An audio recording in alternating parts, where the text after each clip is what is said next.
When selling something on eBay, chances are you want the highest price possible for your item, right? Right. But getting the highest price doesn't necessarily mean opening with a high bid.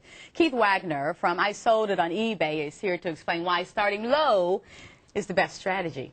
All right. Start low, sell high, right? That's the idea. Why should we not ask for the highest price starting out? It seems like an obvious question, but you've got an expert answer for that. Well, I don't know about that, but it is a little counterintuitive. It's kind of like when you learn to drive a car.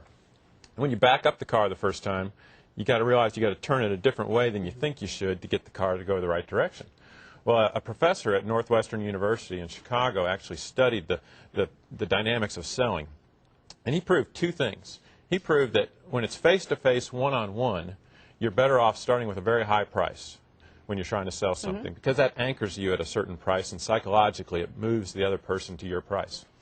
But when you're selling to a bunch of people who want your item, the key is creating competition.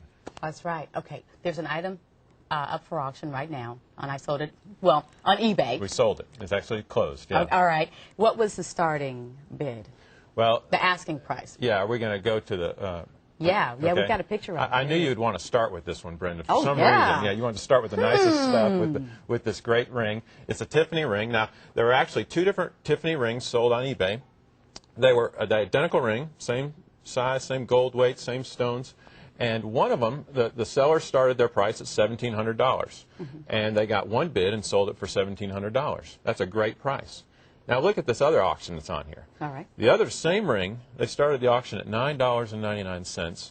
That ring ended up selling for $3,250. It had created a lot more competition, a lot more bids, and drove the price up. I see. Well, and a person coming in your store might ask you to not start it so low. Don't start this because it's valued at so much more than $9.99. It's scary. It is. If you said, Brenda, I'm going to auction this beginning at, I'd say, Keith, you're crazy. I'd say you might be right, but think about this. If you're on the other side, if you're a buyer and you're looking on eBay and you see two items, one's starting at $9.99 and one's starting at $99.99, which one are you going to bid on? Well, I'm going to bid on the $9.99 one. If they're and you and a bunch of other people are going to do that too. And that's really the beauty of it, is you create the snowball effect of getting people competing for your item. How exciting is that, to sit back and watch your value go up and up, the bids go up and up? It's a lot of fun to sell that way. Yeah. Oh, man, it's the thrill. The thrill of it all. So there's a story behind just selling your item on eBay. There is. It's a different way to sell than a garage sale or what you're used to selling an item. Yeah. All right, there's another item that you might be able to find on eBay, something that's popular, the Trio. The Trio phone. A lot of those are sold on eBay. They're very hot, great gifts, great replacements for old phones. We actually have three different examples, exact same model phone, exact same features. The first auction, they started the price at $475. Well, nobody bought that one. Nobody even bid on that one. The price just started way too high. Now, the second auction, they started a little lower at $445. They got a little bit of attraction there, got three bids. It sold for $480. But look at this third auction.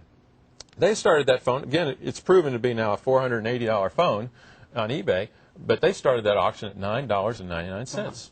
A bunch of people saw that and they thought, this is a bargain. I'm going to get in on this one. We had 45 bids. The phone was, through competition, drove the bid up, the final price up to over $550. Is there ever a good time to start a little bit higher? Well, there is. It's the exception, not the rule. But if you have a unique item, one of a kind, or something that's really valuable, then you might want to consider selling that starting that at a higher price. But again, that's the exception, not the rule.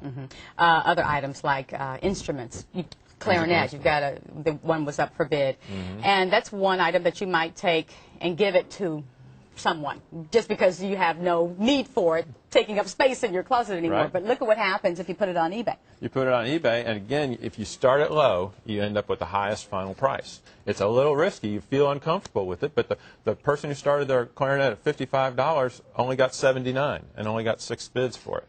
The person who started their their clarinet at $24.99, got 17 bids, and got the price up to $122. But you see the person who started theirs at $9.99, again, did the best. Yeah. They got the highest final value for their clarinet at $152. Pays to have an expert telling you how to do this. It really does, because I would not do it that way. It's good advice. Well, thank you. And it's kind of like the Sisters of Savings. It's always nice to talk to somebody who's done it before. Boy, get you two together, you could do some damage. All right, thanks, Keith. For more information about I Sold It, you can call 1-877-I-SOLD-IT or log on to isolditdfw.com. Gary?